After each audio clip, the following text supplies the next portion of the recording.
Now there was I met a now this was going to take you back here in time, recording tape.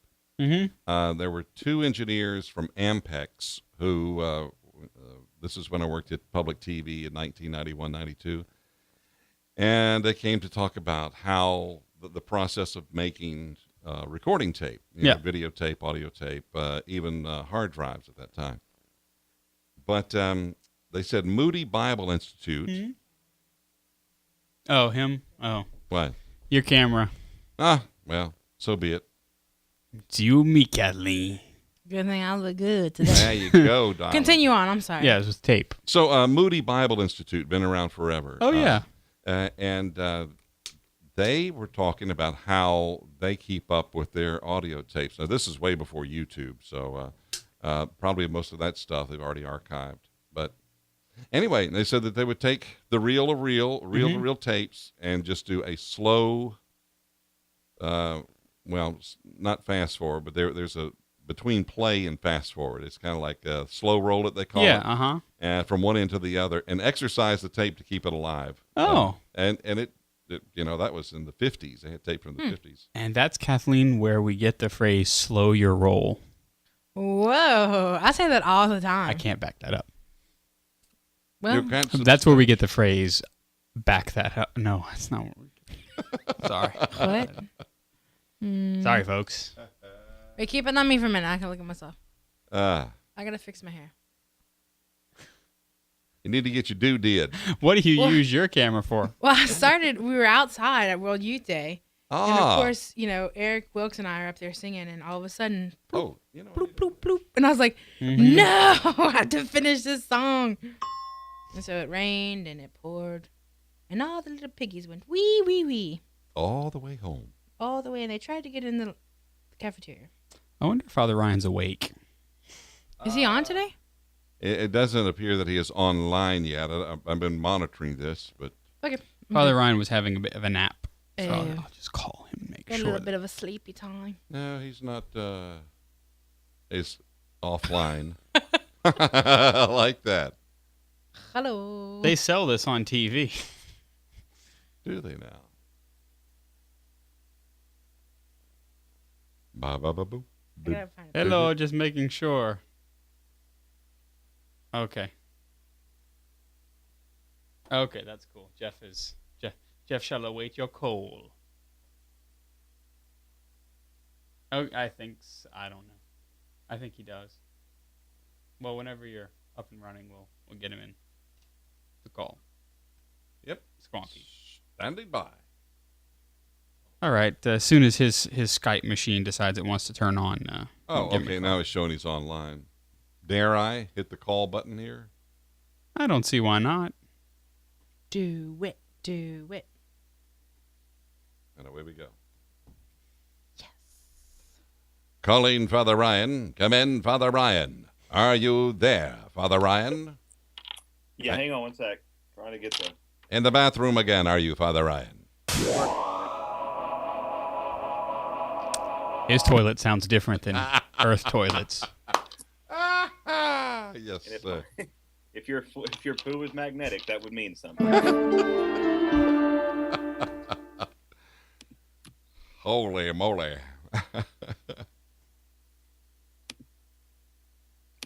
Oh, that's what I haven't done. I haven't plugged in the stupid USB cable. Oh, Correct. come on. For crying out loud. Come on. Well, he'll get it. I know he will. He'll get it, folks. Don't you worry. We're having a good time. USB, oh. A smashing good time. Because the USB is plugged into the dingle hopper and it won't turn properly. Wow. Unless you calibrate the fling flunger. Oh, yeah, what you got there is a dead miss. Is that better? Oh, my heavens. That's surround sound. It's like magic. Can everyone hear me? Oh, by the way, I met a guy at LSU. He's a professor over there, and I can't remember the department. I wrote it down, but I have it with me. Anyway, they have this new theater where you can be anywhere you want. It's all Meyer sound. I saw that. Yeah? It's like 80.5 surround. Yeah. Yeah. Craziness. But I can't wait to go do a field trip. Hey. If you give me a little lead time. Yeah. Where is it? Magic. LSU. Magic, Wyoming. What? Magic, Wyoming. It's a magical place. Okay.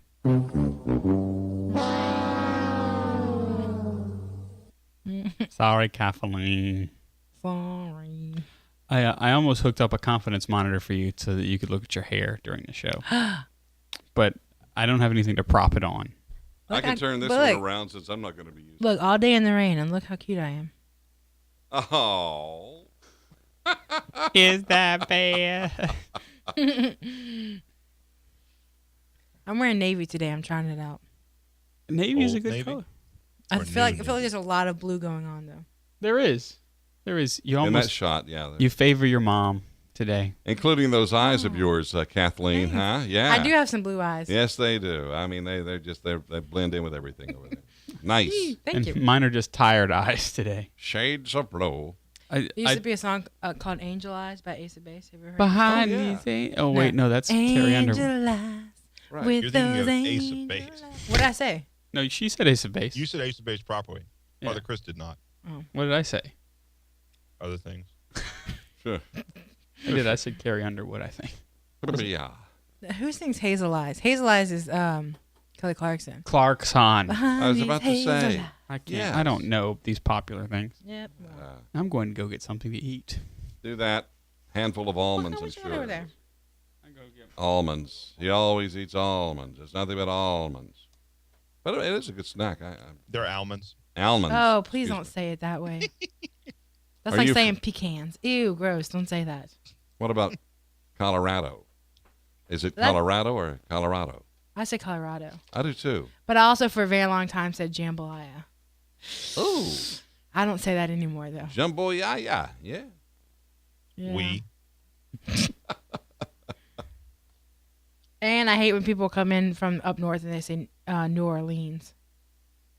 Stop it. Now that's So the pronunciation of that city is like an act of history textbook. Yeah. it is. And it depends on where you live, whether you're in Gretna or on Metry Road. Or your Shalmation. Yeah. That's right. Or you could be out in Violet. Or you could be coming even from Houma and Thibodeau have their own pronunciation of that name. Yeah. I interviewed a lady who she was on the New Orleans City Council, and she lived like off of St. Charles. It was an older part of the town and a little more affluent, but she pronounced it New Orleans. New Orleans. New Orleans. New Orleans. Yeah. And I say New Orleans like it's an New Orleans. Yeah. I used to do the commercials for Lexus of New Orleans. And that's the way they wanted it said. Not New Orleans or New Orleans or New Orleans. Or Nolans. I don't Nolans. say In that. sermons, I say New Orleans. To human beings, I say New Orleans. New Orleans, yeah. But you can always pick out a foreigner because they'll say New Orleans. That's true. That's what I said earlier. Or a pejorative Narlands. Narland. Like the not Florida Narlands. Ew. You can always tell a Frenchman because they say New Orleans. Nouvelle Orleans. Oui. Get out of here. You're not even from here. Or ouais. Hey, did we know if the Saints won? Yes. They did? Handily. Oh, yeah. Saints always have victory. I couldn't watch. Even the New Orleans No, Saints, not those too. Saints. I was standing in the rain. Oh, the other ones lose all the time. Well, they are now officially 6-1, Father Ryan. Boom. Yep. Yeah, it's Those numbers not as mean good as nothing to me. 7-0. Yeah, that's true. I don't understand your Earth numbers. Is anybody not snacking tonight? Because I'm very hungry. I'm not. Lay off, I'm starving. Have one of your French fries. I thought you were trying to lose weight. Lay off, I'm starving. Good times. Good times. Good times. Hey, you know what? I'm jealous of these paper lanterns. Where? Over Oh, in there. the studio? I want I some. thought maybe you were seeing something Oh. in your mind's eye or whatever. Ooh. Now, did you get these? Double negative. That's tricky. Did you order these? Oh, those are IKEA. IKEA. So the I'm very like the cord. For those of you who are watching our very badly corrected bit rate on YouTube, we're talking about the paper Chinese lanterns. Didn't we just spend a lot of money to have a non-bad bit rate? No, well, we might need to call somebody up higher up on the food chain to actually order the device. Oh. That's only for those who choose to order and operate the device. You had told me we already ordered. Well, if it would have been up to me, it would have been done. But well, didn't I misdirect you? Ha! You silly fool. Oh boy. Now we're ready to dive in. now we're ready. It's a schooner. Okay. It always is. Father Ryan, have you perused the show noticals? Yeah, I don't know why number 2 is where it is, but we'll roll with it. Well, because it comes after Halloween. Oh yeah. Yeah, it does. Well, whenever the managing editor decides to change it, it will. It makes us very top heavy. Yeah, well. Unless we play it really light, which I guess we could. We're going to have to because I'm not going to move it because I'm too tired to cut and paste. I didn't feel like clicking with this finger. That must be going around. Man, I was just I think it's the exhausted. seasons change. I feel awesome today. Well, that's because you've been Don't exercising you feel outside. awesome? No, I haven't really been exercising outside, but I have been outside. Look, I can't look. You're gonna have to turn. Wait, What's the thing? are you zooming in on me? Zoom in. Zoom. Zoom. I'm so cute. Headroom. Zoom. Zoom. Yeah. Oh my. Such a big God. Did you zoom out on me? Yeah. Nobody zoomed out. I look awesome. We had to get your some super room.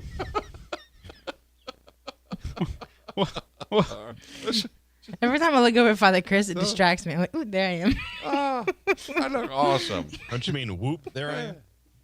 No, it's because it surprises me. Ooh, there I am. Oh, it's me. I'm on camera. Who is that? Oh, look, that's me. You've Kathleen. been drinking, I know. Kathleen? That's generally not what we do at this podcast.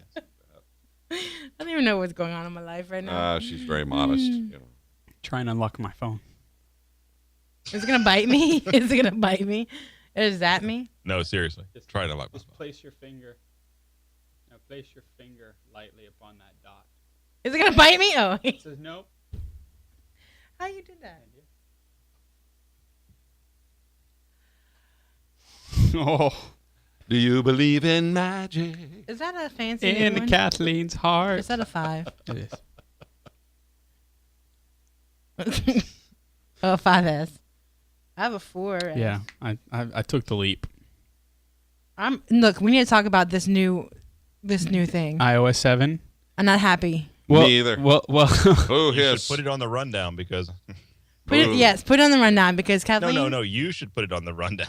Oh, Father Ryan's already decided he's not clicking anything else There tonight. will be no more clicking this where should I evening. put it? I'll I'm put typing the Tech show notes, World. and that's as Number far as 3. I'm prepared to Yeah, go. there you go. Kathleen. Kathleen. Hey, Father Ryan. hate- Father Ryan, while we're on the subject, Yes, sir.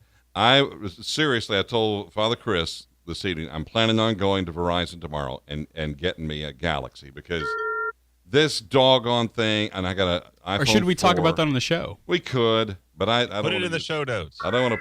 Putting it in the show notes. Well, I disclosed my displeasure a few weeks ago when OS 7 came out. So.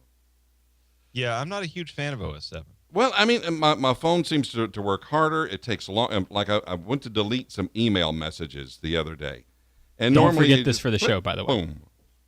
Oh, isn't it on the show? No, don't I forget think so. this bit for All the right. show. Well, I'll just save it. Type it in the show, randomly.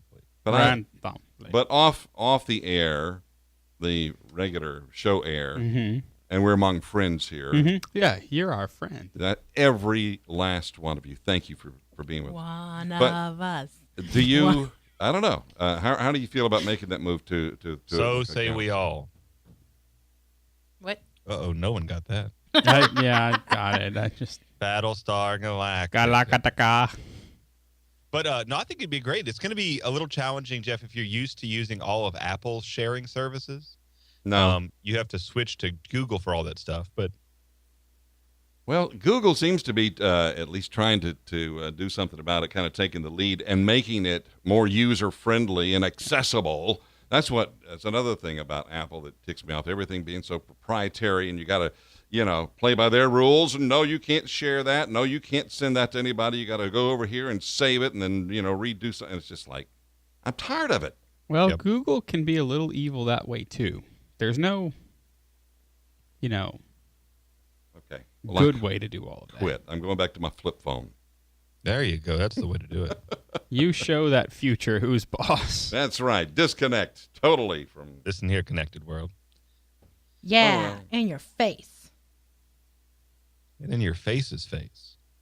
Think about it. Whoa. There's an app for that. And that's one of my picks. But you don't get to use those apps anymore. Oh, I'm sure that they have them for droids and... No, there's not a single app the iPhone has that I haven't found it as something equal to or better. Yeah, that's true.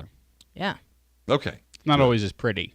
And I don't have that many apps that I use anyway, but I do have some that I paid for that are... With money. Yes, like, American dollars. And I'm talking... Hard at work. 10 or Giving Jeff $12. Blackwell application faculties. Yeah. Progress Island, USA. I'm cheap. I never get apps that cost something. It's the miracle acrylic bubble that makes it possible. You're a giant liar. I find it impossible to believe that you don't have a single paid-for app on that phone. Well, okay, I have like a few. Huzzah! But I don't ever pay more than like Please $2. don't vindicate Father Ryan. He already thinks he's the 8.5 president of the United States. But I only have like 2, and none of them cost over $2. So, huzzah to you! But you still a liar. You don't pay for apps. You are still a liar, right? Touche. We're all still friends here, but you are a liar. But I'm just better than you. Oh, yeah. Father Ryan's vegan. Really? Gelato isn't vegan. See, he's a bad vegan. How does that work out for you? It's milk and eggs, brosif. Father, do you have a link for your show note? I mean, your pick of the... Oh, I do. Century. Oh, is this by Denise Kiernan? I don't know who it's the book by. we're talking Hold about? on, I'll put the plug. And you can CUify it. There you go. Yeah. Is it an Amazon? Yeah. Yeah, I can work with that. Wait, I have one too. I know. Oh, I've is already it looked Dance First, Think No, Later? Dance like no one's around. By Catherine and Ross Petras. No. Dance First, Think Later. That's not my pick of the week. When in doubt, dance. Seems like it should be. Dance, minions, dance.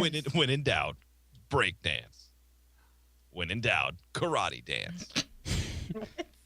You can always count on Father Ryan for a good karate dance. Well, I mean, if you're looking for a series of unrelated VOs, I can do that. In a world where people don't karate dance enough. Father Ryan, I love your pick of the week. Have you read all 2 of them? And have you gotten the third all 3 one? of them. I just finished the third one last night. I haven't started the third one. I'm It reading was everything I hoped it could be. Yeah. I finished reading the second Harry Potter book. No, Harry Potter is like 10 years ago. And I'm reading the third Percy Jackson book. Nobody cares Why would about you this. do that to yourself? No. Because it's pretty good. Have you read Divergent? It's pretty I good, think man. I have it on the Kindle. I haven't started reading it yet. Get on it. The movie's coming out. I finished Allegiant. Now I immediately want to go back and start reading Divergent again. Do it. I read both of them and then I read them again. And I'm not a reader, so. What order should you read them in then? Divergent? Well, they're written Divergent, Insurgent, Allegiant. Okay, all right. That's a lot of words. It's a bunch of gents. Maybe I should... read the last one in, 2 days? Wow. Bunch of gents. It's a bunch of gents. Have you seen the Tomorrow People yet? No. It's because the first 3 episodes are on my computer door. I haven't watched them yet. They're good. It's good. It has gents on it for your convenience. It's on the CW, so. Oh, I do love the CW. Like You shouldn't. It's pretty terrible. I know it is. It's really bad, but I'm Made it when you bad. grow up not having cable until you're in high school, Yeah. You have to catch up on things like that. One Tree Hill. Charmed. You see they're trying to remake Charmed. It's That's only been dumb. out of production for 7 years. They need to remake Buffy before Angel before they remake that, and keep making Veronica Mars. Yeah. They need to go back and start making Dollhouse again. I rewatched that series. I never got into that. You know, yesterday in Austin, the Austin Film Festival is going on in Austin. It's a lot of broken sentences. You want to think about it before you start? No. Okay. Yes, And so there was a Veronica Mars panel that I really wished I could have gone to. Did you read? It was basically script to screen for the movie. It was this whole panel, and of course I couldn't go because I had to fly back on the aeroplane. I would have I would have rented a car to stay and watch that. I know. I would have started. But I also would have needed a take ticket. My money. Oh, we have 4 Kickstarter minutes. campaign. Father Ron, you want to pray really quick for us here? In the name of the Father, and the Son, and the Holy Spirit. Amen. Lord Jesus, thank you for the gift of this technology that allows us to be evangelists of the digital continent. We pray, Lord, that you would send your blessing upon us and send the Holy Spirit to give us words of truth and wisdom, to keep us from saying things that ought not to be said, and to cause us to say things that ought to be said. We pray you would send our guardian angels to protect us against all attacks of the enemy, and that you would keep our technology safe from harm, and, Lord, that you would guide and direct all of our efforts in the name of the Father, the Son, and the Holy Spirit. Amen. Amen. So here's what we're going to do, folks. We're going to catch you on the flip side. From the Catholic Underground. For a complete list of the EWTN Global Catholic Radio Network AM and FM stations across America, go to EWTN.com. Look for the radio pull-down menu and select AM/FM stations. The list is updated regularly, so visit often. Again, go to EWTN.com. Look for the radio pull-down menu and select AM/FM stations. Also at EWTN.com, you'll find out how to listen to us on the web, on shortwave, and in some countries on satellite. You'll find it all on EWTN.com. Next time on The Journey Home, join Marcus as he welcomes former Baptist and revert to Catholicism Billy Mobley to the show. See how the Holy Spirit led her home to the Catholic Church. That's on the next Journey Home, only on EWTN. This is EWTN Radio. Hi, Charlie Savoy here with Johnny's Pizza House, home of Sweep the Kitchen Pizza. We're proud supporters of Catholic Community Radio. Johnny's Pizza with 2 locations, Baton Rouge 763-9797 and Central 615-8335.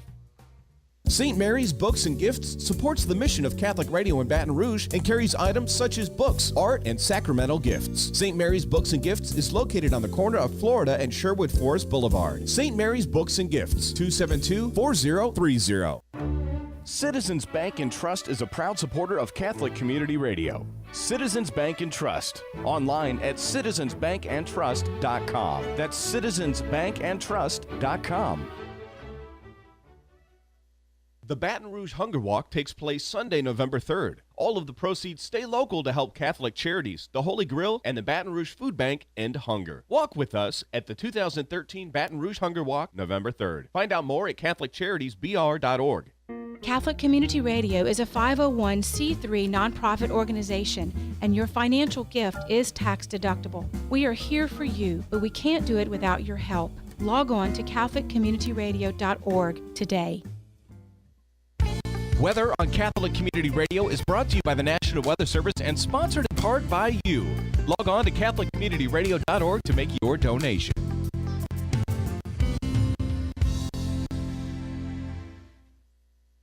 I would always hear from different people at non-Catholic churches that Catholics were going to hell or that they really didn't know who the Lord was.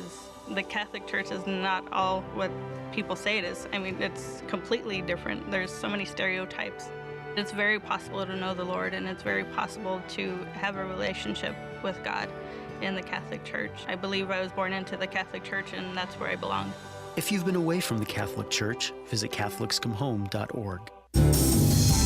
Catholic Community Radio is WPYR Baton Rouge. 40 Days for Life, going on now through November 3rd. More information online at 40daysforlife.com. From the Catholic Underground.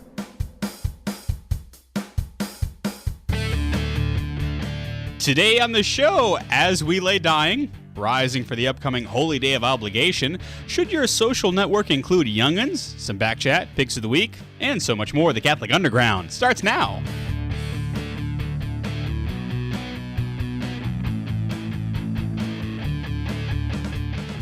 Alrighty, it's time for the Catholic Underground, which is your weekly Catholic guide to the digital continent. It's episode number 245. I'm Father Chris Decker. If you are listening live, you can join us at catholicunderground.tv, and you can get your chat on.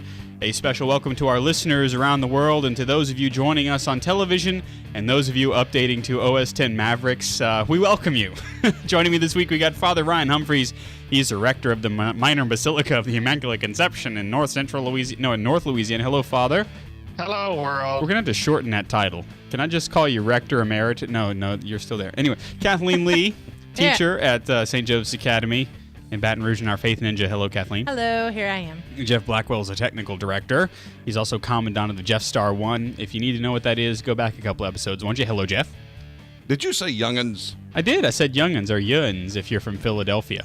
Howdy ho, neighbor. It's good to be here, Father. That's right. And Mary Kate Taylor is our video director for the live stream. So when you see the cameras going back and forth, you know she's there. It's kind of like an angel getting its wings. So Halloween, harmless sugar high or mass satanic uprising? Ooh. Because it seems like, Father, we're always, every year, especially when we're looking at evangelicals saying, no, you shouldn't celebrate Halloween. And you have Catholics saying, well, I don't know how to feel about Halloween. And then the rest of the world saying, oh, totally, go celebrate Halloween, and you need to be something undead. What are we to do as Catholics? Well, there's always been in the Catholic Church a certain history of, enjoying and celebrating and rejoicing in things that are purely earthly. Yeah. There's not a sense that saintliness is completely devoid of a sense of frivolosity. And in fact, there's always been within Catholic theology a certain sense where there should be levity and there should be a certain amount of just do what seems good, provided it's not immoral in and of itself. Right, the notion of a feast day, right? Yeah, I mean, just of doing something that is purely secular and rejoicing and celebrating in it is wonderful. That's right. I mean, there are times outside of the regular feasts of the church that it's not a bad idea to take the dried meat out of the larder and to get your cheeses and to just invite friends over and have a good time, huh? Yeah, I mean, well, the Super Bowl is a good example of something that nobody would ever question one way or the other. We eat too much and we eat food we ought not to eat, and we have a good time and we enjoy ourselves, and we're not doing anything immoral. And, provided that if we choose to go out for Halloween, we don't do anything immoral. It's not okay to dress up like a, slutty Mr. Potato Head and go get completely drunk. That's never okay. But I mean, there's nothing wrong with, in a certain sense, playing with the notions and the cultural things about death, stereotypes about death, and to really just kind of enjoy ourselves, trade some candy, enjoy the kind of the craziness of it all, the topsy-turviness of it, like a Mardi Gras in October. That's right. In fact, we were thinking about having a CU cauliflower Halloween party if I didn't have to go to the installation of the new Bishop of Houma Thibodeau.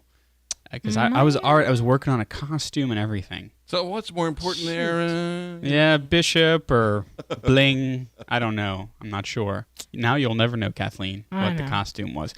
But this is an okay thing. I mean, I think that you probably, if you're listening to us, you may be playing the home game already and know all about All Saints Day and All Souls Day. I know my parishioners tend to get them mixed up, and I think that there's maybe a common misconception, Father, that All Saints Day is All Souls Day. Do you find that it gets celebrated that way?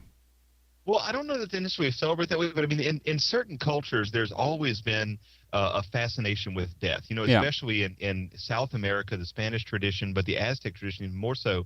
They have El Dia de los Muertos, which is now All Souls Day. But it is a day when, to quote one of our favorite kind of comic TV shows, it's the crazy dead people Christmas. You have all these kind of weird things where you're eating candy that is made out of or shaped like skulls, and you're going to put candles on the graves of the dead, and you're going to do all these things that, taken out of context, seem crazy. Right. And yet here is something we do because we remember that death is not something that as Christians we have to be afraid of. Yeah.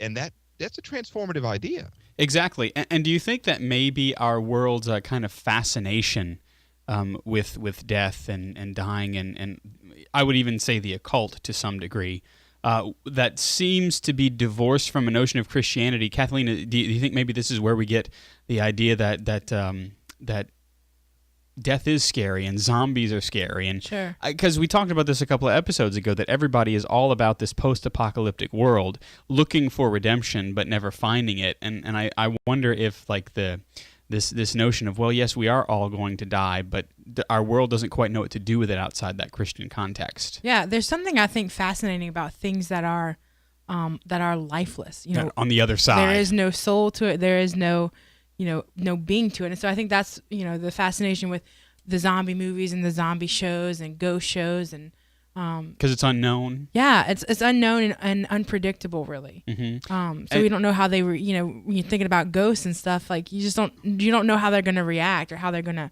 if they existed. And so there is that unknown, I think. Mm-hmm. Yeah. And so within the Christian context, we kind of know how the story goes, right, Father? Well, right, we do. And I should add, ghosts do exist. Yeah. The Catholic St. Thomas Aquinas was very, very clear about that ghosts are very, very real. They're not all named Kevin, though. That's a Casper. misconception. Yes. Right. Really, I didn't know that. Yeah. Yeah. It's been around for the theology of ghosts goes all the way back to the Old Testament, but yeah, the definitive teaching of the Catholic Church is that ghosts are a very real thing. But ghosts do represent, phantasmophobia is basically just a category of, like Father Chris said, the fear of the unknown. And zombies are that way. Vampires are a different version of the same thing. And the third in that big pantheon is werewolves, which are not necessarily dead, but which basically break the rules of what's okay and what's not, and what's normal and what's real and what can be controlled. And I particularly, I love Halloween. I love horror movies and scary movies because I do not. I do. As a Christian, it causes me to really think about, what is it that scares me about the zombie? What is it that scares me about the vampire? What is it that within me is worried about dying? And is there anything within me that's worried about dying? And that in a certain sense should create within the Christian a certain question. Well, what about martyrdom? And what about the deeper truths of faith? And am I really ready to be with the Lord, or am I still holding on to things here? Mm-hmm. And that really can be perhaps the positive spin on our world's fascination with these otherworldly things. I mean, everybody likes a good sci-fi or horror flick. I can't say horror really that much because I do get scared.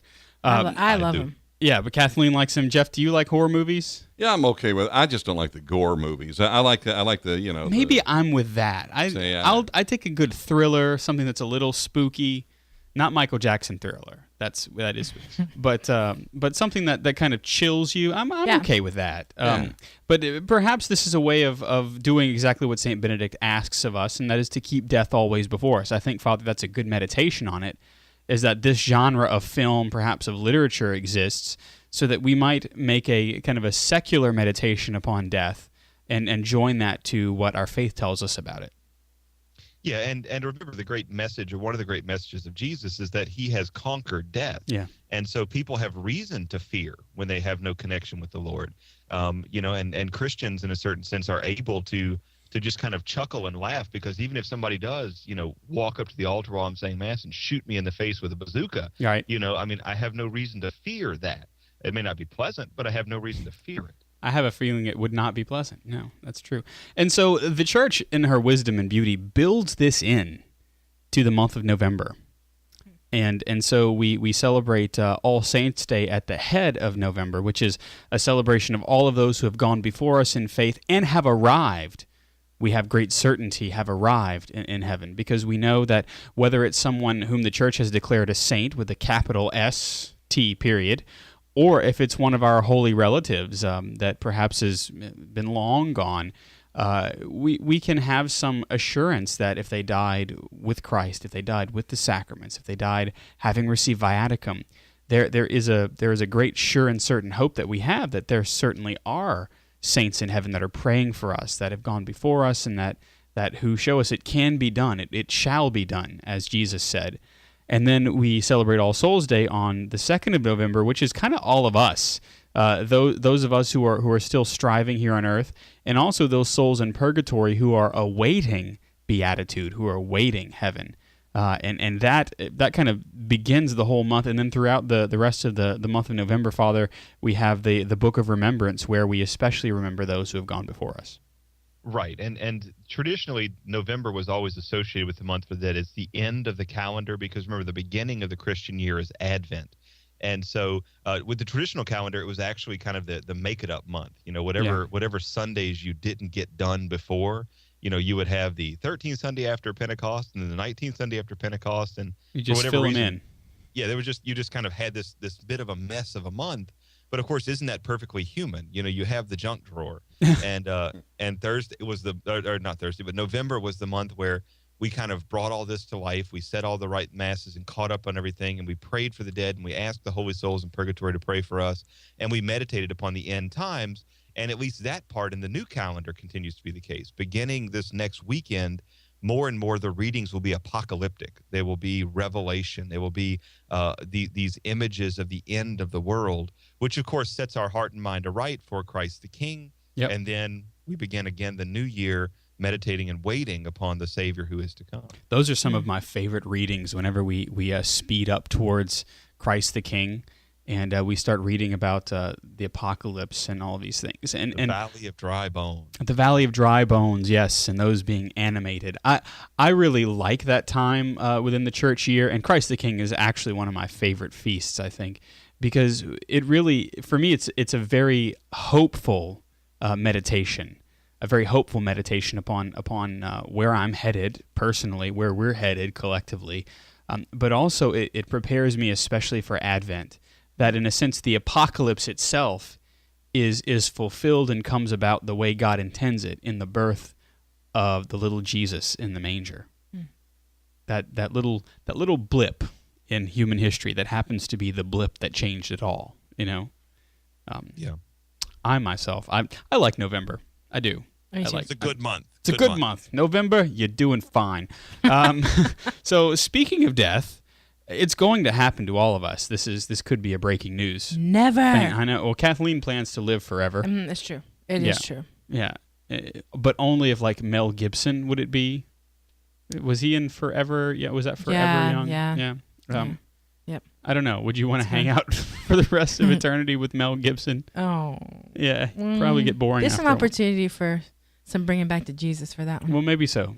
I don't know. But anyway, so it is going to happen to all of us. And the average cost of a funeral in the United States last year was $7,075. Mm. And this includes about $2,500 for a metal casket. Yeah. And we just thought that since we're preparing for death here on the show this week, we might talk a little bit about it. And Father, is $7,000 a lot? For a lot of people, it really is. Yeah. It's almost $10,000. I mean, it might as well be. Yeah, I mean, you're right. As a priest in a small town, an impoverished town, I used to on a very regular basis have people knock on the door and they'd say, "Father, I'm not Catholic, but my cousin or my uncle or whatever, died, and we're going around trying to get some money together to bury him." And of course, they're trying to do the least expensive option they have. Right. And even somebody who's doing fairly well is going to have a hard time writing a check for $7,000. Right. And when somebody is really living, on the government or living paycheck to paycheck, saving up that kind of money, I mean, that's a years long project. Yeah. And so it's in a certain sense, it's an injustice that it costs that the bare minimum, the cheapest possible price is that high. But, if you look ahead just a little bit, it's possible to do some work, and it's possible to cut some corners without being disrespectful. Right. And of course, I think the best way to do that, and Father, you and I ran into this when we were in Austin last, are contacting one of the religious orders that makes caskets. That's right. That's exactly right. And it just so happens that the monks of St. Joseph Abbey, where Father and I went to seminary, as kind of a fundraising opportunity for them, they began making the caskets that they offer to their monks, that the monks are buried in. They began to offer those, quote unquote, commercially for the people in the area. and they kind of have opened it up to whomever wishes to order one. The monks of St. Meinrad Abbey in Indiana also have the same thing, and then of course there are some Trappist monks that do that as well. And it's a wooden casket. So it's I personally I haven't done it yet, but I'd like to order my casket from the monks of St. Joseph Abbey, and I would like the monastic one, basically the pine box. Unstained wood. Unstained wood, just simple square, and with handles on it. Can I throw this out? You can. Because my dad passed away about 1.5 years ago. Yeah. But he got to pick out his casket. Yes. And he wanted one from the Abbey. Yeah. And he was he'd been Catholic for just a few years. He actually had his transition and conversion late in life. But yeah. Anyway, he thought it was pretty cool because there are two models. There's the monastic, That's like right. you're talking about, the old flat top, and That's then right. there's the round top, which is still made of cypress and yes. real pretty. And so we called over there and said, how do we go about pre-purchasing? And they were like, well, you could do that if you'd like, but just let us know when the funeral happens. Just give us a call. We'll send it over and send you a bill. Yeah, and that's a real thing because I've actually a couple of times with family members had to sit in on the processing of a funeral, you know, and having to go to the funeral home, and despite all of the difficulty of having to deal with the emotions with that, you sometimes feel like you're getting a sales pitch. Yeah, you are. And I mean I understand that because everybody's got to make a living, you know, and undertakers have always been able to make a living. You know, we see them very famously in the Old West and things like that are always following people around, measuring them, you know, just in case they happen to find the wrong end of a 6-shooter. I always say it's a business that'll never die, by the way. That's true. That and the IRS, right? Yeah, exactly. death and taxes. Yeah.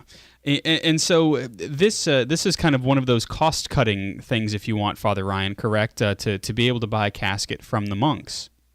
Yeah, it's a good cost cutter, but it's also an opportunity to see that your money is actually going to do some good. Yeah. You know, if I have the choice, you know, to buy a product from somebody who is just a company, or I have a choice to buy a product from someone I know or some organization that I know is doing good work, there's that as well. And so, I mean, it seems like a perfectly reasonable option. And of course, as Christians, while we respect the body, the idea of buying a gigantic steel vault and a land yacht, expensive metal casket, you know, I don't see how we as Christians, you know, line that up with the choices about what we believe about the body. Christ is going to raise the body from the dead, and locking it in a giant steel box, just going to make it harder in the end. I mean, it's going to prevent grave robbers. Yeah. But I mean, I'm not going to be buried with a secret book or, you know, a code or a he tells you that. He tells you that, but we know for a fact. That mouthful of gold. That's right. Your 24-karat grill is going to go to the grave with you. Word. I like that. Yeah, and I think that's really it. I you know, Father, we've both done innumerable funerals, and I hate to say this because maybe this does sound callous, but well, you know, it's our show. There are those who you can almost tell how they view the body, how they view their faith, how they view a relationship with Jesus. Sometimes you can tell by the casket and all of the drama that goes around that. You know, I mean, sometimes I've seen some Cadillac caskets that are platinum and that sort of thing, and you just have to ask yourself, yeah, okay, it's neat for the viewing, and it's really cool for the funeral, the first few minutes of the funeral before we put the pall over it. Yeah. But then that's it. That's it. Well, it's a guilt purchase. I mean, you know, if you love Mama, you know, then you love Mama. But if you go in there and you feel like you need to spend $10,000 on a casket, and by the way, that's even in Podunk, Louisiana, where I live, that's the most expensive casket. They have $10,000 for a box. You know, if you feel like you need to do that, the only reason that you'd want to do that is either you have a giant pile of money and you don't feel like lighting your cigars with $100 bills today, or you have some kind of massive guilt. And, you know, assuaging guilt with money is just not a good thing. Right. Yeah, exactly. And I think that's one of the things we must look at as we begin to talk about the end things for us. is what should we be leaving to charity? What should we be leaving to our family, if anything, obviously, and how much is just to spend on our own funeral. And I know that there are certainly some good things to talk about in terms of advantages to that. In a real cool way, it helps us. In fact, the diocese sends us every year as priests. We get a little reminder. Hey, have you updated your funeral policies? What your wishes are, and have you looked into that? And that's I wonder if they do that in November. I don't remember when they do that. That'd be funny. Interesting.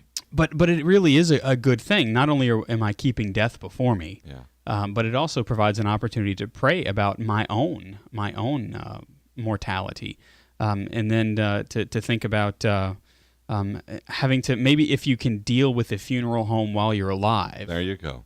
I mean, Jeff, have you thought about that at all? Because I know that you've had, in your own family, you've had some deaths fairly recently. Yeah. And have you had to deal with the funeral home folks beforehand in some cases, or at the time of? And were there differing ways in which you were handled? Yeah. And I'll tell you that in the show notes, there's another article from the LA Times about monks and the caskets. But in Louisiana, there were some regulations that you could only buy a casket from certain funeral homes, or you had to buy it through the funeral home.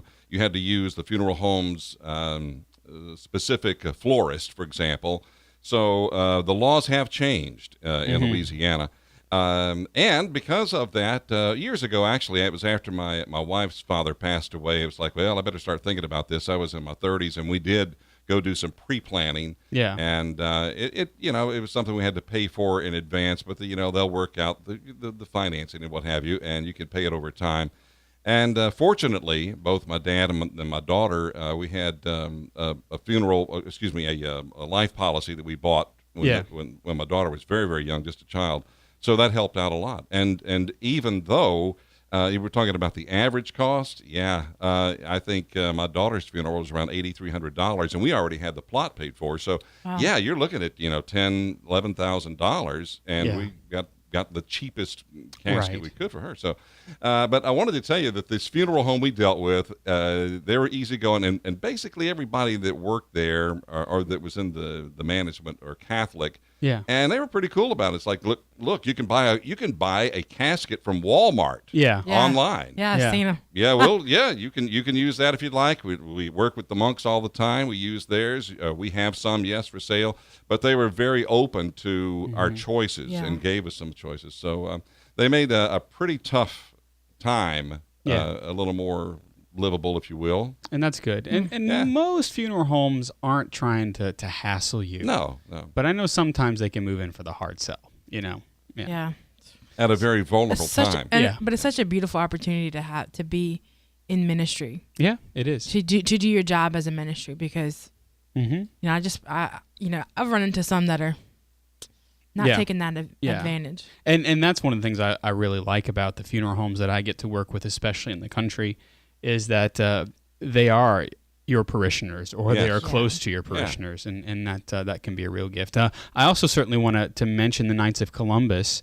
The Knights of Columbus is very much, at its core, it is a mutual benefit society, and it exists very much to help widows and orphans, to pay for the funerals of the men in their family. That was one of the reasons that the Knights of Columbus was incepted, was so that the men who died in the community didn't leave their family without a way to pay for a funeral.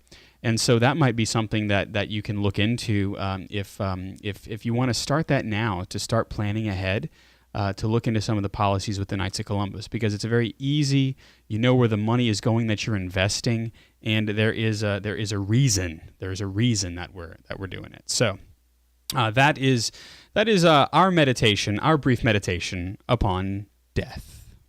From the Catholic Underground.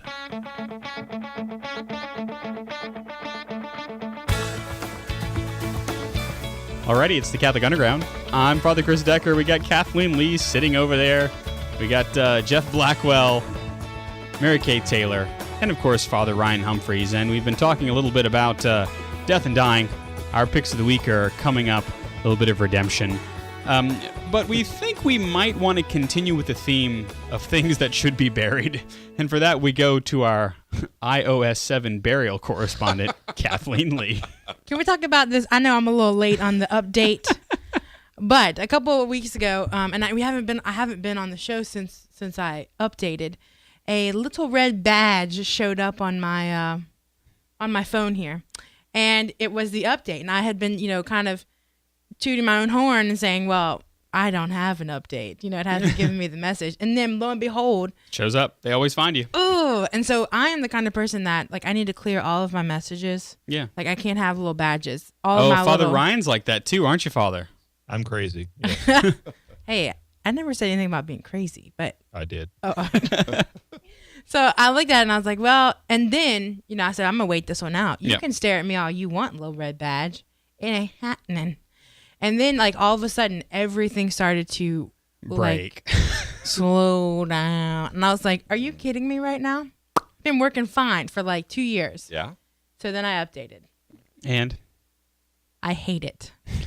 With a fiery passion. And what is it about the iOS 7 update that you don't like? I don't like the things flying at me when it flies in, and I don't like that. I don't like on my background, every once in a while when I move my phone around, things have to resettle. I don't like that. It hurts my brain.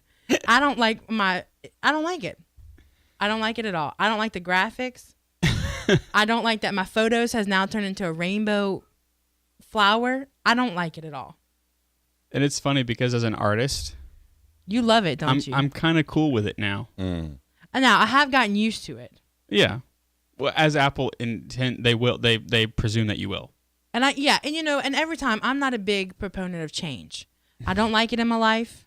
I try not to do it as much as possible. As much as possible. Luckily, she changes her shirt before she comes to the... Yes, I do that. Yes, but if I don't have to do it, I don't want to do it, and I always end up getting used to it. But this one, me no likey, at all. And Jeff, your 5-minute rebuttal. Yes, I am in total agreement with Kathleen. I thought I actually when we I think it was that upgrade to 6. It was like getting a new phone. I said, oh, this is so cool. Mm-hmm. And then when 7 came out, bam, hit that button. Yeah, let's upgrade. And then all the buttons went away. It was replaced by very vanilla text. And then where they would have a button in one corner, it moved to a different corner. My Facebook did that. I can't. It's like, why are you doing this? And then on top of that, it runs I've got an iPhone 4. It runs hotter. It does. And it burns through a battery faster. Mm-hmm. And then the other day I had some emails that I'd gotten in, and I just went to delete. It was only 4 or 5 emails. I said trash, and delete. And it didn't do it instantly like it always has, and so I started counting. Took 20 seconds for it to finally do. It's slower, and in fact, I told Father Ryan I was planning on going to the store, the cell phone store tomorrow, and start shopping for a new one. I think I'm done with Apple. That's right. And so, Father, you're the only one among us that doesn't have an iOS device. What say you? I have an iPad, and my old iPhone I still use as an iPod. But I also do not like iOS 7. I don't like the fact that I'm spending, quote unquote, so much computing power to make it look pretty. And to me, it feels like an acid trip with Pa's egg dye, the Easter egg dye. Yes. And I've never liked the idea that we need to spend huge amounts of resources just to make it look pretty. I feel like that's just obnoxious. But I'm an old DOS guy, so I used to spend hours writing code, so I'm not really the target audience. I just know I don't like it. And one of the things that I love about Apple is that there is such thing as a processor just for core animation. That's, I like the idea that there's a little processor set aside just to make it look pretty. Wow. But that's just me. That makes the old hair on your arm stand up. I can see it from here. Yeah, I know. I get all... I feel the money hairs on the back of my neck saying, whoa, whoa, whoa. Yeah. And boy, they are money hairs, all right, because I updated. I updated my phone. I bent my will was bent. And so actually, I like it. The iPhone 5, the 5S, yes, runs iOS 7 pretty well. Oh, okay. Well, I mean, very well, actually. Oh, so that's where they get you. That's you where have they to get you. buy the Right. stinking upgrade. Yeah. Do you want the pine box or do you want the metal casket? And I opted for the metal casket. No. I opted for the metal casket with LTE. Get the water. It's slick. About to explode. That's right. It is very slick, Father. Yeah, it's true. And one of the things I do like about the 5S is it's a little bit lighter. And I just like the fact that I can do some of the artsy things that I wouldn't normally. But again, that's just me, artist. There you Your go. screen though is still so tiny. Yeah, it is a tiny screen, and not like the graham cracker that you have with your phone, Father. Yeah. Oh yeah. Yeah, I don't know. So that pardon us, inner sphere, that we just had to get that off of our chest. Yeah, our but collective I've been chest. having that on my chest for 2 weeks now. She has, but you know, somebody else actually has that, and so that's why we want to take a little bit of time for back chat. At CatholicUnderground.com. All right, James from the planet Persephone, I can't back that up, says, love the show. Was just listening to you guys discussing the name. It's a perfect name. It's one that not only reaches out to a younger segment of listeners / potential listeners, it very importantly implies a true living dynamic beyond the scope of dry lessons or mere liturgical recitation. It's the real world lived by real Catholics away from pew and pulpit, beards, beer, iPhones, and real life. I spent most of my life now practicing pre-Christian heathenry, had written extensively on it, and was very respected authority on the religion among modern practitioners. In returning to Catholicism, I wanted to reconnect and not just relearn. CU has helped to deepen and further that sense of coming home. Never change the name. Oh. It reaches out to people in a very unique way. Keep up the work, the amazing work. Thanks. God bless you and you guys and your efforts. So thank you very much, James. You know, like we always say, whenever we're feeling like we're about to just pack it up and go home, that's when you folks tune into the Facebook and let us know. And I don't think we're going to change the name there, James, so you don't have anything to worry about. Father Ryan was going to change it to something a lot more flowery. You know, talkie about Catholic at the the talkie about Catholic I things. missed it. Yeah, the talkie about Catholicism. Yeah, Catholicism. But the talkie about Catholicism is not as catchy. It's more words, and so unless you do the hipster T-shirt ironic thing, the talkie about Catholic things is just not where it's going to be. So James. I totally had a hipster funeral today, just so you know. We got there. I got there to do the funeral. Yeah. And everybody is wearing square shirts, shirts with the little squares on them. I forget what you call that. Plaid? No, not plaid. Just like the little square designs on the shirts. Oh yeah. And then rolled up cuffs. Shirts. And they're all wearing suspenders. Oh. Matching suspenders without jackets. This is our pallbearers. Oh. I wanted to go and slap each one in the face. Wow. Wait, shirts. Thank you with for being here. square Pop. thing? Thank you for being here. Pop. It's like confirmation all over again. Was there alcohol involved? That's what I want. Must have been. I mean, it was a terrible idea. Crazy, but It sounds to me like the gimmicks that people try to pull for weddings. Yeah, I had the wedding last night also, everybody was wearing suspenders, but they were wearing them under their jackets so that when they got to the reception, they'd all take their jackets off and they'd be hipster-tastic. Well, and I can appreciate that suspenders have a function. Yeah, but not when you're wearing a belt. Oh, yeah. Then you look like everybody's Uncle These Carl. were uninformed hipsters. Then you're Uncle Carl. Uncle Yeah. Carl had to wear both. Yeah, well, You know. for some people, it's a necessity. That's right. CU's Uncle Carl. You know who I'm talking about. That's right. So yes, we won't be changing the name. Now, there is a question, Father, that has risen from our use of social media, correct? And this is the notion of parents of Catholic school students, priests, and those in other meaningful places. Should pastors, and I would even say teachers, friend or follow their parishioners who are minors? Should a priest accept friend requests on Facebook, Twitter, Instagram, or Vine from students in their Catholic school or a youth group who are under the age of 18? Now, Father, this is especially prevalent for you because you're essentially the head of a school now. Right. I'm the president of a school as well as a parish where people are very technologically astute. And of course, for the last many years, I've been in a smaller parish where people, knew that Facebook existed, but that was about as far as it went. And of course, technology has changed since we last talked about this. In years past, we said, well, should you friend somebody who's a minor? Obviously not, because you don't want private messages with that person. You don't want them seeing your posts. Now, I've just accepted years ago that all my posts were going to be public, so there's that. Messages on Facebook are no longer limited to friends. Anybody can send you a message on Facebook. Right. And of course, this doesn't really apply as much to Twitter or to Instagram or to Vine, because people simply follow you. And so people can follow my posts, and I don't have to have any interaction at all. But my big question really is on Facebook. So many of my kids now most of what happens with them happens in social media. And so should I, if I want to be able to comment on their posts or challenge them or correct them or whatever, should I accept their, the friend request kind of thing on Facebook, for kids who are under 18? And of course, you have your high school group and then you have your under high school. And maybe maybe it's a different answer for those two groups. But I'd be interested to see what we think. Yeah, I know myself, I tend to be a little more even-handed or easy-handed with high schoolers. So if you're ninth grade on up and you're either following my feeds on Facebook, because everything I do is essentially public.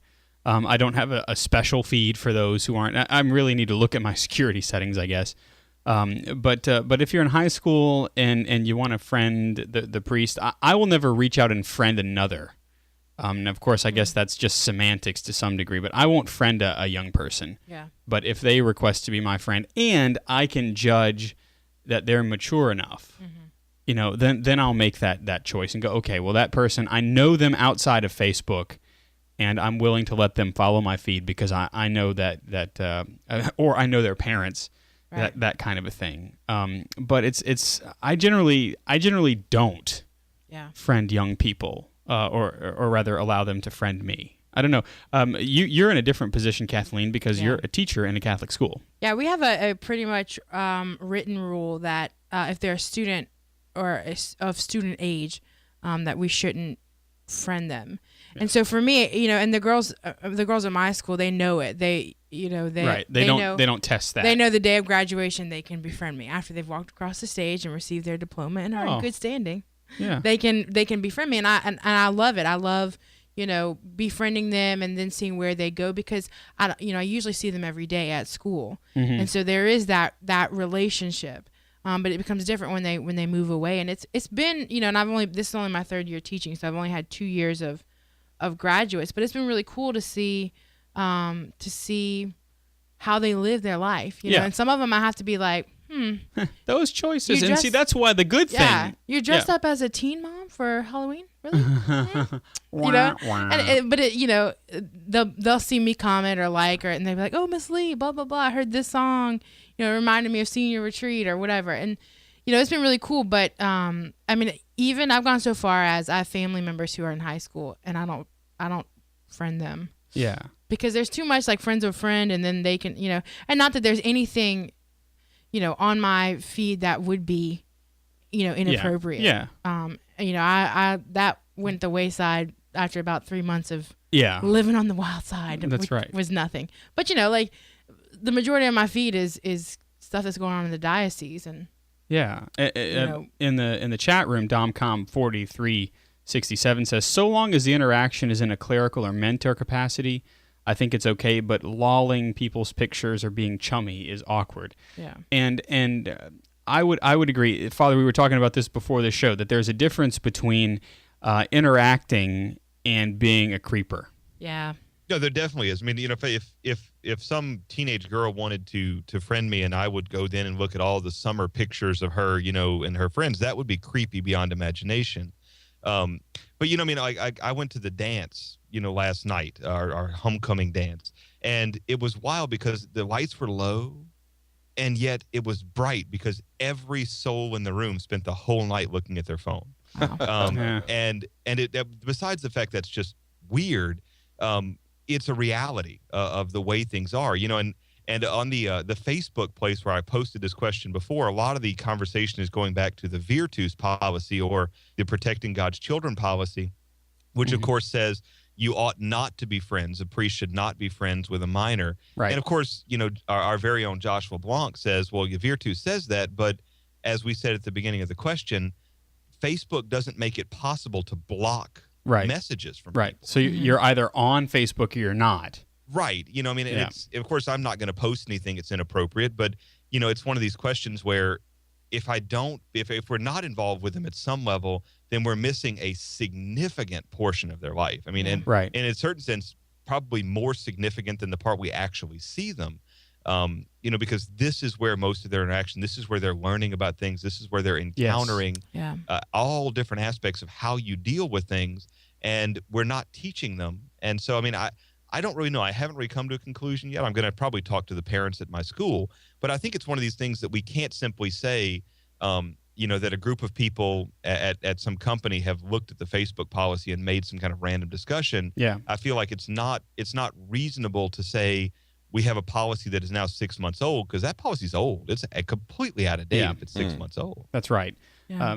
In the chat room, Paparaki says, I have good discussions with liberal and atheist friends, and I like the idea that high school kids can troll that discussion and hear the talky Catholicism. Yeah. They can, and that's really a real grace, I think, that even the Holy Father has discovered about social media, is that whenever I can kind of comment on somebody's picture or something like that and do it in a way that is extremely priestly, my singular wit, as I'm apparently known for, and that can invite discussion. And people that are not ordinarily Catholic or have not seen a priest interacting or a teacher interacting, they can then at least look at the discussion, and it almost becomes like radio for your eyeballs. You can do it anonymously and just kind of look at the discussion going back and forth, and then it gives you something to think about. And that, I think, is a real possibility. Yeah, I agree with Father Ryan that the majority of their life is online. Yeah. But in my situation, because it's something that I have to not do, I have to not be friends with them. It really has been interesting to see when I have to challenge them to get out of their social media. Yeah. It's difficult. Yeah. And I agree that it would be awesome to go on Facebook and be, quote unquote, friends with them and be involved with their life that way, because that is where they are. Mm-hmm. But it also is very interesting to see when they finally put it down. Yeah. And they interact with the people who are right in front of their face. Yeah. It's pretty cool. And you kind of see like this, coming from the cave. They see the light and they stretch and they're like, what? This is awesome. I'm like, I know. Human beings are pretty cool to interact with face to face. And that in a school setting, I think, is a really beautiful thing to be able to do.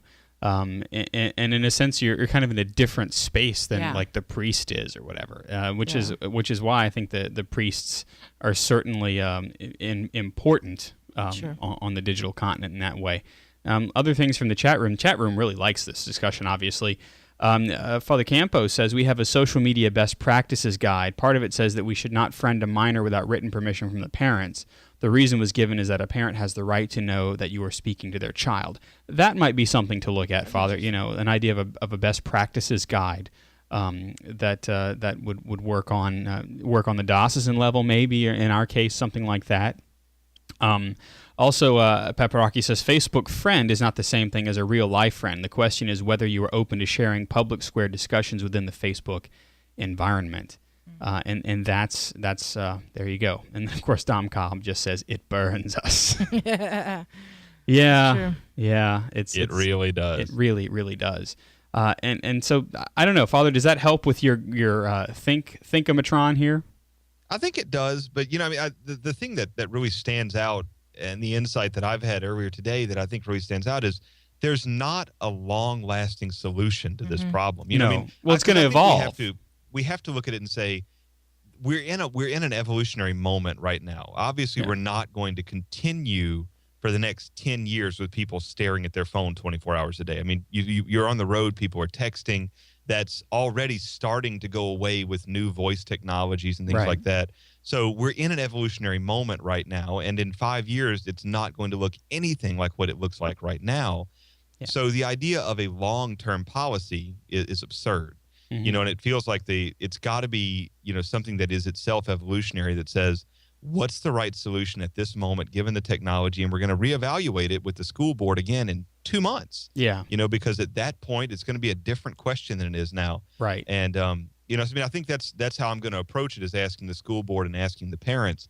But it's one of those questions I think that it just needs to be asked over and over and over again. How do ministers minister to people, to the youth, because they're no longer capable of relationships the way they were 10 years ago. Right. And it is so cutting edge right now to be able to ask this question and then to see how it will evolve. And I like the idea of a 2-month checkup. If you're the superintendent of a school, or if you're the principal or the president of a school, to make that exploration. Because as you know, Father, social networking is going to get even more intricate as time goes by.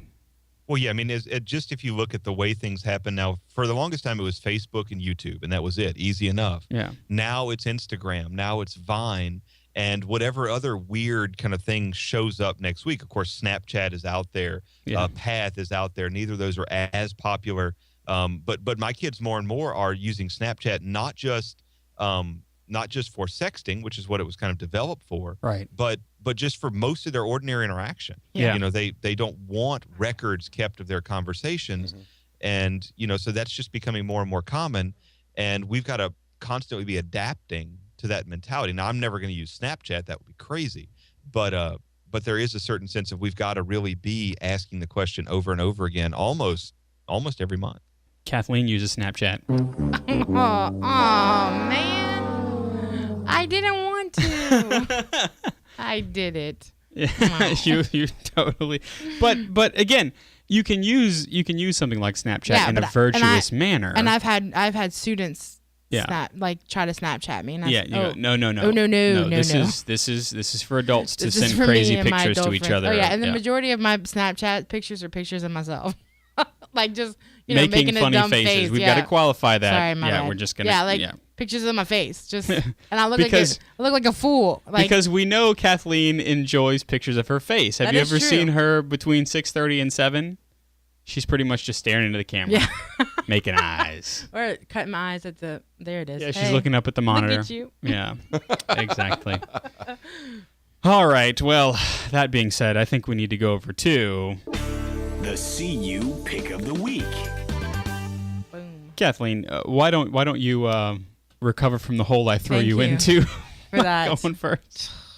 Okay, so as we know, we're still in 40 Days for Life, and so my pick of the week is a book called Unplanned by Abby Johnson, and it's a really cool book. I haven't read the whole thing, but Abby used to work at a Planned Parenthood, and she had a conversion. She was helping with a sonogram, an ultrasound.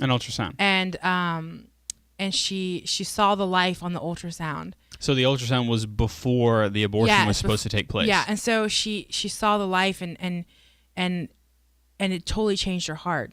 And so now she's become a pro-life speaker and activist. And in fact, she was at Our Lady of Mercy this past week. I didn't get a chance to go see her, but that's one of our parishes in the Baton Rouge diocese. Yeah, so she was a speaker, and from what I heard, she was phenomenal. So she has a book about her conversion, about her experience, called Unplanned. And so I started reading it. It's really good. It's just an honest look at what it was and now what she is. Yeah, a very kind of Saul to Paul type of experience. I think it's on Kindle and Nook as well. Unplanned. It's a very good resource, especially for those who want to. I mean, the pro-life movement sometimes gets a bit of a reputation that a lot of the crazies, attach themselves to it, and we kind of see militant activists. Those are always the ones that get the press. Absolutely. But to see that the pro-life movement as a whole, at large, is a very normal Christian movement. It's a very beautiful movement where we are invited to see life as something that is given a dignity in and of itself because we are created by God, and then to see someone who comes from a misunderstanding of that freedom that we have, and really kind of allows their heart to be changed by seeing the beating heart within the womb. And she didn't normally work with patients, so she didn't usually see ultrasounds. Oh, it was just it happened. That she was in the room. And so just the idea of what ultrasounds can do. They've had that movement also to show expectant mothers their ultrasounds before making the decision, and just the witness to life that is. Very cool. So Unplanned by Abby Johnson from Kathleen. Jeff Blackwell has a totally useless pick of the week. True, but it's fun. That's right. And it's clean fun, too. Yeah. The folks, it's an app actually for iPhone. I'm sure they have it for the Android too. But from Image Metrics, and we have the link in the show notes for CatholicUnderground.com. It's just in time for Halloween, kind of tied in there. Mojo Masks is the name of the app, and it's facial animation software. Oh, there you are. If you're watching the video. Okay, on the video, they got this one app that removes the pupils from your eyes, and I'm saying, I'm looking for my pupils. But you could use that, Kathleen. Yikes. Anyway. Yikes. That's frightening. But it is so neat the way it works, because you basically point the phone at your face, and it's got an oval. You kind of position it and don't smile.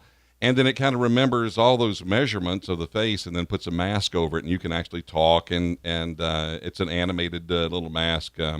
It's kind of neat. And my grandson, my 8-year-old grandson's the one who taught old Pappy about it. So I thought I would share it with you. It really is. It's kind of innocent fun, and I just think the technology behind it's really cool. Oh yeah, and I mean, being a guy that likes special effects, it is really kind of neat. I might have to download it. Yeah, but it won't go on Facebook because nobody deserves to see that. The only way I would have a mask on Facebook is if I actually were in makeup, like costume makeup. I'd put that on Facebook. Back whenever I was in the seminary, Father Ryan, had you graduated by the time we did the vampire themed? No, I was there. You were there? There are no pictures that exist of that. I know, except the ones in my head. It was a great night. Yeah, we did a really good. I was carried in a coffin, as a matter of fact. Yeah. Oh wow. Yeah, and I played kind of the vamp who. Well, you bought the angel. I did. All the stuff for Angel the Vampire. And so I had the makeup on. Awesome. The teeth and the whole deal. Yep. It's a shame we don't have pictures of that. The only and thing I is, think you even had the latex applique for the nose, the high nose, and all that kind of stuff. It was the whole thing. Mm-hmm. My yep, goodness. But the only pictures that exist are from the Vietnamese seminarians, and I don't know where they are. That's Neither it. do they. We throw that away now. Yeah. So there you go. All right. Let's see. Father Ryan, we're up to you. That's me. So there is a series of books that's very popular right now in certain circles called the Divergent or the Divergent series by Veronica Roth, who is a first-time author. This is the only thing she's ever done. It gained popularity after the Hunger Games series kind of, started to arise. And, in that whole market, that young adult fiction area, it's really a growth market. All kinds of great stuff is being written. There's the Legends series, of course, the Hunger Games. A lot of that kind of came out after Harry Potter really started to explode in success. Anyway, the Divergent series is a 3-book series: Divergent, Insurgent, and Allegiant. And Allegiant came out 3 days ago, and it took me 2 days to read. It was spectacular. The premise is it's a dystopian future. Picture it, Chicago. It's a dystopian future where society has devolved into factions. Each of those factions embodies a virtue which is opposite the vice that they consider does the most damage and causes collapse of society. And so if you believe that cowardice is the reason society falls apart, then you join the faction which is opposite cowardice, which is courage, which is called the Dauntless faction. If you believe that ignorance is the reason that societies collapse, then you join the faction that believes in education, so you're erudite. And you also have some that cause arrogance. And if you believe that, then you join abnegation. Or dishonesty, then you join candor. Or warmongering, then you join amity. And each of the factions supersede even family life. And so each character has to choose to leave their family, and they pick which faction they want to go to in their 16th year of life. And so our story begins when Beatrice Potter, no relation to Pryor. the bunny. Oh, Pryor. Okay. Yeah. No relation to the bunny at all. Only Father Ryan, ladies and gentlemen. Beatrice Pryor, opts to join her faction. And so we have the Divergent series. It's an incredibly cool book. It's much, much better than the Hunger Games trilogy, which I've read several times. The characters are better. The story's better. The last book was absolutely everything it should have been. It's wonderful. And I was very, very low in confidence coming into the last book, but it turned out to be just superb. Yeah, because you like with the Hunger Games, the third book, you're like, it was a stinker. Yeah. That's our Father Ryan. Yeah, diapers full of Indian food. It was terrible. But these books were truly excellent, and I'm actually looking forward to when I find a few minutes to go back and reread the trilogy in order, because there's so many new things I got out of the third book that I now want to go back and read the first books in light of. It's really interesting. Very cool. So that rector from Natchitoches just cracks me up. He does. And of course, I think Kathleen, you've also read at least some of those, huh? What? Yeah. Yes. You've read the first one. And Insurgent. Mm-hmm. Yes, I have. I have the third one with me now. As a matter of fact, Kathleen is ready to go. I haven't had a chance to get into it. I think I'm a couple pages in, but Kathleen actually still uses paper. I do like a good book in my hand. I do too. I like that too, Kathleen. Some books I do. I do. I've been rereading, actually reading again for the first time, the Harry Potter series. Harry Potter. Yeah. Harry Potter. How did you put your name in that Tri-Wizard Cup? Yeah, I know. Anyway, my pick of the week before the show actually ends. I was in Austin this past week, and one of the things that I was able to do, in addition to baptizing Lily Claire, welcome to the family, Lily, and visiting with some very dear friends, friends whom I'm really too blessed to have at the moment. We went to the LBJ Museum, where we got to see the life of Lyndon Baines Johnson McFly, and so it was a really neat jaunt through that period in time. But in the gift shop, which of course you have to exit through the gift shop, there's a neat little book that I picked up called "Stuff Every American Should Know," and it is really interesting. Like, what's a bicameral Congress, you ask, or how do you carve and stuff a turkey? That's in there. Some U.S. currency worth keeping. 10 quotations that embody the American spirit. All sorts of neat little things like who built Mount Rushmore? Why is it there? Why was it lifted and taken somewhere? You can find out all that information right there. Stuff every American should know is my pick of the week. Alrighty. We also wanted to thank you because portions of the Catholic Underground are brought to you by audibletrial.com/Catholic Underground. For the show notes that accompany this episode and the podcast, to find out more about our apostolate and ways you can connect with us on Twitter and Facebook, you can head over to CatholicUnderground.com. Father Ryan's online at minorbasilica.org. He's at FR Humphreys on Twitter. Thanks, Father Ryan, for joining us. Back at ya. We also got Jeff Blackwell, the tech director of the CU. He's the ruling desperate at the Blackwell Communications Group. JeffBlackwell.us, and at Jeff Blackwell is on Twitter. Thanks, Jeff. It's a privilege. Kathleen Lee, Faith Ninja, at Kathleen YABR on Twitter. Thank you, Kathleen. Good night, friends. And Mary Kate Taylor is an evangelist. In her spare time, she ingests increasingly large amounts of iocane powder, which I suppose is completely harmless. Father Ryan writes these. You know me, I'm Father Chris Decker. Follow me on Twitter at Digital Catholic. You can join us on the interwebs at CatholicUnderground.tv for more from the CU. Thanks for tuning in and hanging out with us on the digital continent. We're CatholicUnderground.com. We're Faith Gone Digital. And we'll see you next time.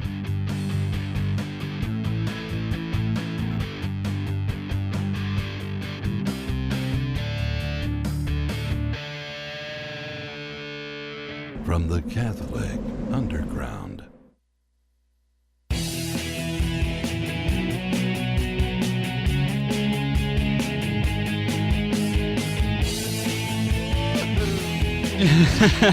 Alrighty, yeah, it's a see you later.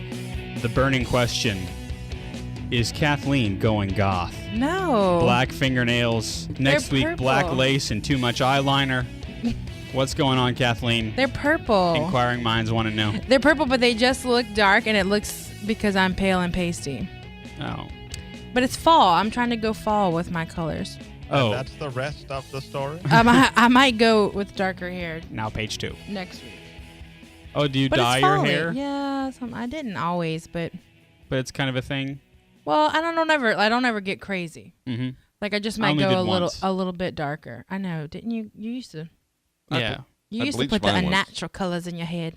Yeah, that's I bleached my hair once. Oh, did you? Yeah, all right. Platinum. I kind of like that platinum. Platinum. I did that. Yeah, I really like that. That was the craziest I ever got. Yeah, I do it every once in a while, and I thought I'll never ever I don't like unnatural things.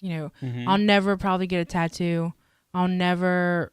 I like to be natural, but one time I did it, and it wasn't that big a deal, but it just made me feel like, a little spruce up.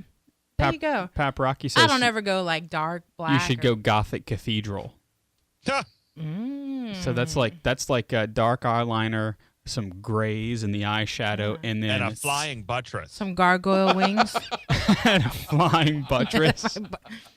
What is that? And then of course, but I don't know what that would. No, okay. No. And then stained glass fingernails. Can I wear gargoyle wings? Yes, you can. And hunch over like a little gargoyle. Yeah. Actually, we talked about this a couple of weeks ago. The sci-fi series Face Off. Yes. I think it was last. Hello. Is Father Ryan, are you there? Hello. I don't know. Father, have you gone all crazy? Yeah, we may have lost him. I don't know. I don't know. Hello? Hey, are you there? Yes, you briefly disappeared. Apparently, the flying You buttress didn't made disappear. We thought maybe that you were stewing in your own juices. We didn't know what was happening there. No, I don't have any flying buttresses. Anyway, on Face Off, one of the challenges was to do this makeup for, I forget exactly what it was, but it was the 7 deadly sins. They had to pick a sin and make a character based upon the 7 deadly sins. And one of the artists, the makeup artists, chose the architecture of the church they were in, which is this big church, St. Brendan's in Los Angeles, California. And it's this big neo-Gothic revival church, beautiful, big, beautiful church. Wow. And part of the makeup actually was flying buttresses coming off of the head. Really? And I see what he was going for, but it didn't really. It just looked like a rocket ship. It didn't work. Rocket ship head. Rocket ship head. It's not good. It's not good. That's right.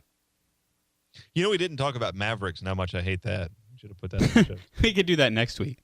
Well, we'll have to. I updated. I started updating the Mavericks before I went to. Oh man, we had the best time in Austin. Yeah, Father Ryan, talk about Austin. Father Ryan, let me tell you what I did, and you tell me if this is me, if this is in keeping with what you know of Father Chris Decker. We went on a downtown urban adventure scavenger hunt. Oh, wow. Cool. So you basically you don't. It's not an app, which would have been awesome, but it's a web app where you get all of these clues, and you go and you drive to downtown Austin. You start at the Capitol building, or near the Capitol building, and all of the landmarks in downtown Austin are actually clues that they've developed, and so you have to do things by like counting things, and there's a really cool cipher at one of the monuments, and you pick out the words and you go up and down and over and you use and it was really, really neat. So I got a tour of downtown Austin, but I also got to have fun with Jason Elizondo and Chris Williston of Austin Catholic New Media. Yay. I want to meet them. Well, Kathleen. I am Facebook friends with them, and so I would like to be real life in your face friends with them. Well, next time, let me tell you, Kathleen. Okay, Chris and Jason, I know you're watching or listening, because you're feeding your children right now. But we'll have to bring Kathleen with us one of these times. Maybe we'll drive down, have a see you road trip. Yeah. Because Kathleen would love to stay at one of your houses, and she will help you with the children. I love children. She's fully instrument rated on Microsoft Flight Simulator and childcare. Mm-hmm. Yeah. I did not know that. In fact, I saw your picture with Lorelai. With Lorelai, yeah. Oh. Mm-hmm. Yep. So cute. Oh, yeah. Beautiful. Dom Cobb 4367 says, what I did was the poor man's Da Vinci Code. It kind of was. You know what we kind of expected? We kind of imagined in our head so that we would continue pressing on that Nicolas Cage was watching over us and waiting for us at the end. Cool. Like, hey guys, I'm Nick Cage. I just thought maybe you could use this extra clue, have a hot dog. Yeah. I think That would actually be cool. the urban adventure ended at Willie Nelson's at a Willie Nelson monument. Cool. Yeah. We also got to interact with a coffee cart salesperson. She was there, and Father Ryan, everybody in Austin has a Square reader or one of the point of sale things. Really? Yeah. That's cool. And there's like a little port in their temple, and they just plug it into the temple of their head, and so they can process credit. I want to get one of those. Yeah, yeah. I don't have anything to sell, but But it was funny because we were at this building trying to figure out one of these puzzles, and you have to step on a certain block, and then look in a direction, and then count the marble pieces and the stone, pavers, and and then look through an art installation.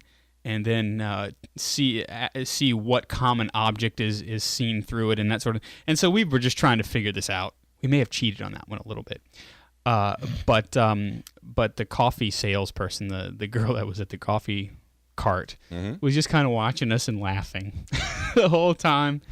And I said, "Well, I bet it's as simple as go to the coffee cart. She will hand you a cigarette, and you will say it's a cold day for pontooning, and then she will give you the cold day for pontooning. It's always a cold day for pontooning in Louisiana. Yeah, yeah. But afterwards, we said, well, now that we figured this one out, we need to at least go buy some coffee. So we did, and it was really good cart coffee. It was an espresso machine in a cart. It was a gourmet. Out in the middle. Yeah, Austin is now I've only been thrice if you count CLI, so many years ago at St. Edward's University. And I've never been. Austin is becoming one of those cities that I want to make a third place. I want to make another home. Yeah, and the church parishes there are vibrant and good, and Google Fiber is coming. So why wouldn't you want to go? I've seen plenty of Austin city limits though. Yeah. When you grow up with only 5 channels, PBS. Yeah, it's either that or Lawrence Welk. I fell in love with acoustic guitar soloing on Austin City Limits. Yeah. So there's a place for Austin. It's a random statement, but it's an awesome show. Yeah. I actually like listening to Austin City Limits myself. And one of these days, maybe, just maybe. And of course, while we were there, we were talking about this before the show, while we were there, the Austin Film Festival was going on. Oh. And so one of the places that we had to go to do one of the clue things, the scavenger hunt, was inside a hotel, one of the historic hotels, and it was kind of the epicenter of where the Austin Film Festival was going on. And they had also, I think that the badges were something like $600 or $700 for admission. So I'm like, yeah, I'm probably never gonna go to that. Yeah. But the workshops that they had advertised were really cool. Like Veronica Mars from Script to Screen. Yay! Screenwriting workshops and things like that. Yeah, it'd be really neat. I want to see Veronica Mars. Well, you'll have your chance. They're coming to the big screen. I still have your DVDs, by the way. That's okay. I'm working my way through them. They're good. Do not mock Lawrence Welk. We just watched him last night, and my daughter loves the hairstyles. Yeah, you're right, Pap Rocky. Hey, it's got some good stuff going on. Thank you. In terms of great classics, Lou Reed, founder of the Velvet Underground, died today. He did. He sure did. He died today. I saw that. Lou Reed was one of the essential developers of modern punk rock. Yeah, and I've listened to a little Velvet Underground. I like them. Roberto Veri, Catholic Underground's own Roberto Veri, likes the Velvet Underground. He was quoting him today on the Face book. Speaking of Roberto, I went up there to visit in 2010. Yeah. And I was there for Halloween. Can we talk about Canada has the most picturesque Halloween ever? Yeah, the leaves on the trees. Leaves on the trees. It's cold. Little kids are running around in their costumes with like sweaters over it. I mean, the best Halloween I've ever been to. The best, hands down. Yeah. Canadian. And then, of course, in Roberto's neighborhood, it's these little kind of cookie cutter gingerbread houses that everybody lives in. So it really is like right out of a storybook. Man, if it weren't this week, I'd go up there. I know. Right now. I know. We'd head up there. We sure would. Shoot. Yeah. There you go. Now I'm a little sad. Jeff, what are you doing for Halloween? Well, my daughter and her husband, and they have 2 kids. Brianna, in fact, Brianna will be 17 November 11th. Woo, that girl's growing up. And their son, Ty, is 8. And they always do a big get together on Halloween. Perfect Halloweening age. Oh yeah, and it's the hot dogs and chili, and then of course standing outside all dressed in costumes. I'm going as a tourist. Oh, nice, yes. With a Hawaiian lei and a little straw hat and my Hawaiian shirt. It's kind of a natural for me anyway. But that's right. Yeah, and you'll be there. But that's what we're doing. It's always a nice family-friendly thing. Yeah. Camera. I don't know who this is. I just saw it and used it as a prop. Nice. The batteries are dead. They have to be. Oh. Wow. That was a camera for those of you listening on the feed. I found a digital camera. Father Ryan, do you have any plans for Halloween? I'm just looking at this pumpkin that's carved like Grumpy Cat. Oh.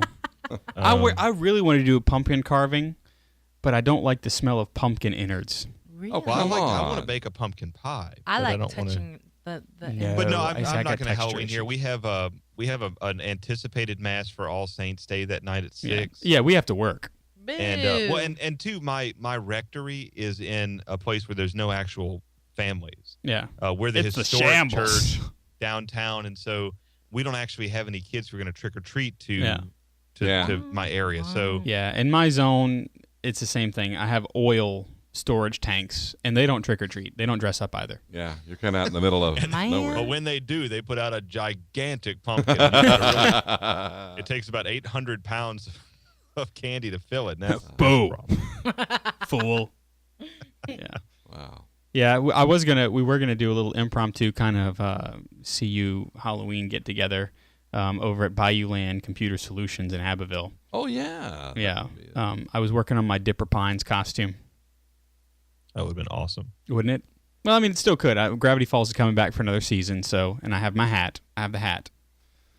And I have no pants. idea what you just said. Dipper Pines. So Yeah. Just nodded. You people. Yeah, that's cool. Nice. Yeah. I almost Googled it, but I did hear of Gravity Falls. Yeah. Yeah. Well, I can pull up a quick picture of Dipper Pines for Please you. do. Hold on a second. Let me put this into presentation mode. Well, there you go. Mary Kate on the assist there. See? Dipper Pines. Oh. There you go. Yeah, I didn't. Never mind. I have no idea what you're talking about now. What? You don't know what I'm talking about? I really thought that I did. Kathleen. See, there could be some I don't know. I want to go as Kaylee from Firefly? Firefly. I think you could pull it off. Couldn't you pull it off, Father Ryan? I need to have a little parasail. Well, parasol. Yeah. Oh, that's in Shindig. Yeah. Whatever. Oh, like with the strawberry dress where you look like a cake? Oh, no. I'm talking about her little overalls. Oh, you mean her engineering outfit with a parasol. Well, the thing is, Kaylee has such an inconsistent character. You know, I mean, it's hard to figure out exactly what the story is. Yeah, you can just... But she always wears coveralls and... Yeah, you can essentially do her character. Essentially? So sorry, I can't be Dipper Pines. No, I mean, essentially you can, because Father Ryan is saying that she... But you could definitely go in a group costume and be Dipper's sister. I don't want to be... Mabel. What's her name? Mabel. No, thank you. I would rather be Kaylee. Well, in your face. Hold on, let's see. You might be able to pull off Mabel, Kathleen.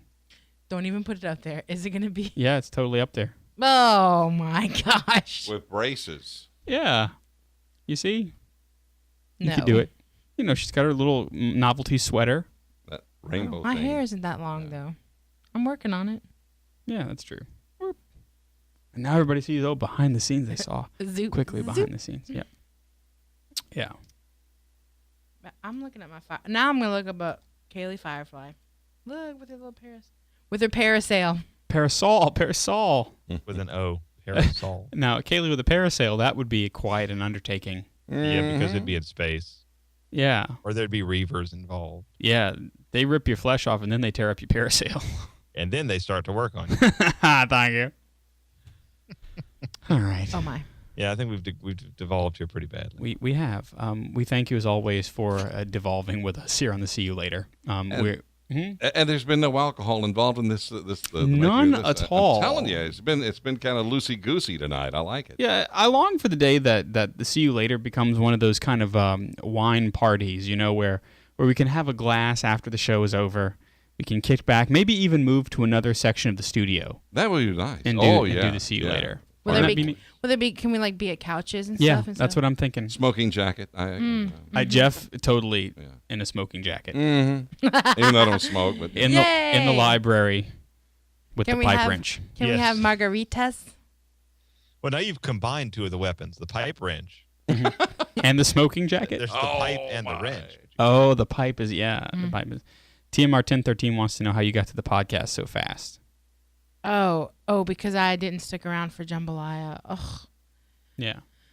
It's okay. I know, it was horrible. It's all right. World Youth Day, the Dawson celebration bad. of World Youth Day was today. And one of these years... Today is International Thank a Priest Day. Oh, you're welcome. Yeah. I didn't actually thank you. I just wanted to I didn't, yeah. I was about to say, no thank you words came out of my mouth. Especially after you threw me under the bus. And a fez. And a fez for the See You Later. Jeff will be in a fez. I love that. Yes, I can imagine it now. In fact, I'll do that next Halloween. And then, Kathleen, next Halloween, you can be the person I threw under the bus. Tire treads across. Yeah, that would be cool. Yeah. Yeah. Anyway, there it is. Thanks for joining us, as you always do. We are the Catholic Underground. We are FaithCon Digital. We'll see you next time.